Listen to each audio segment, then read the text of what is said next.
Hey, it's Laura. I'm here with the second part of the structural lens for you.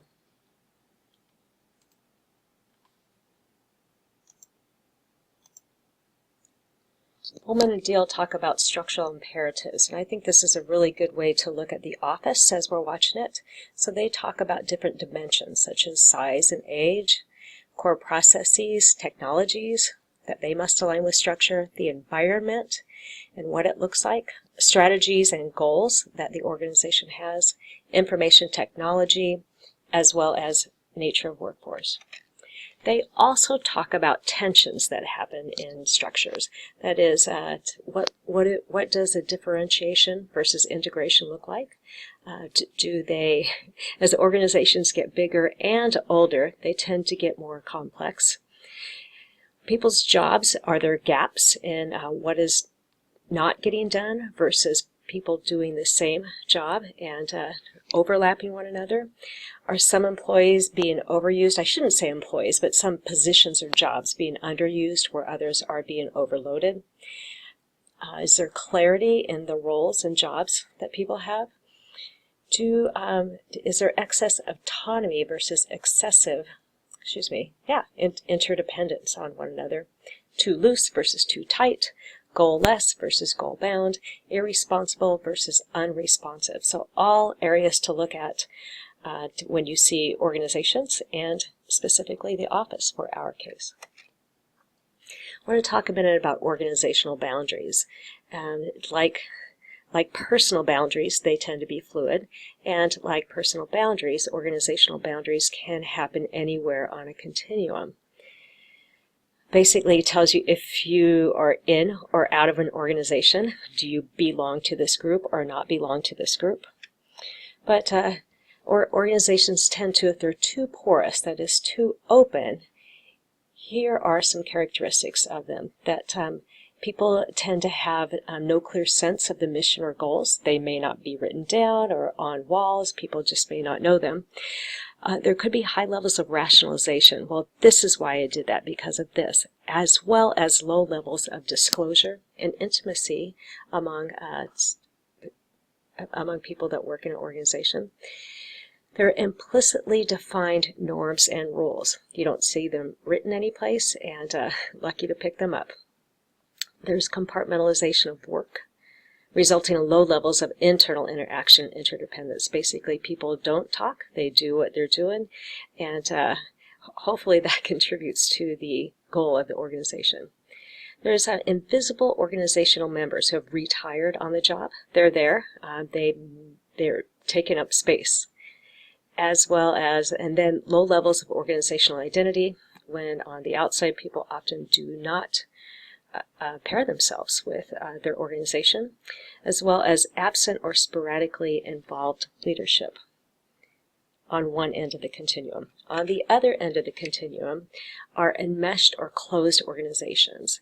These organizations have low boundary permeability, aggressive gatekeeping functions, both to keep you out as well as keep you in once you're in.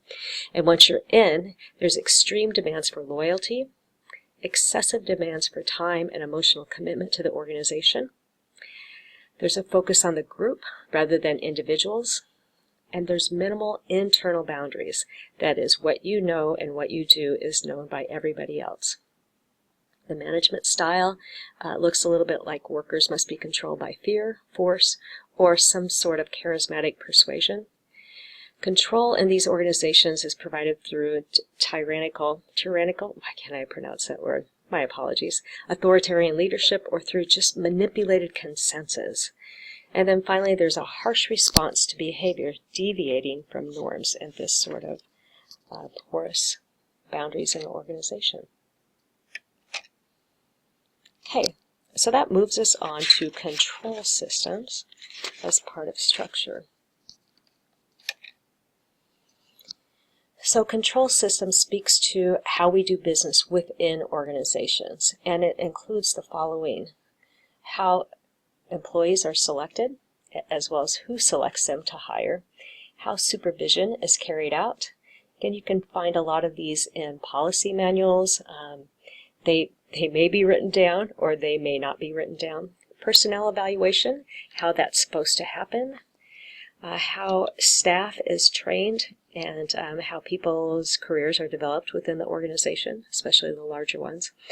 Rewards and incentives, what they're given out, how they're given out, as well as accountability, who's accountable, output, and quality measures. The idea of what gets measured is what gets done. And then finally, how programs are assessed within an organization. Next is the idea of how decisions are made in organizations, and specifically, structurally, think about control over decisions. That is, who gets to make the decisions? Is it a certain group, or is it everybody among the organization? How are the decisions made? Are they through private vote, or are they a public vote? The kind of information that's provided in order to make a decision. So you can think about courtrooms and what's allowed as evidence and what's not allowed, that someplace somebody has control over the information that's shared. And then also control over developing alternatives or solutions to problems that may come up when a decision needs to be made. And then finally, if and how decisions are followed through. Control of resources is something interesting to look at from a structural lens. That is, where and how are the following controlled? How is money controlled? Who has it? Who divvies it up? Information, how is information disseminated?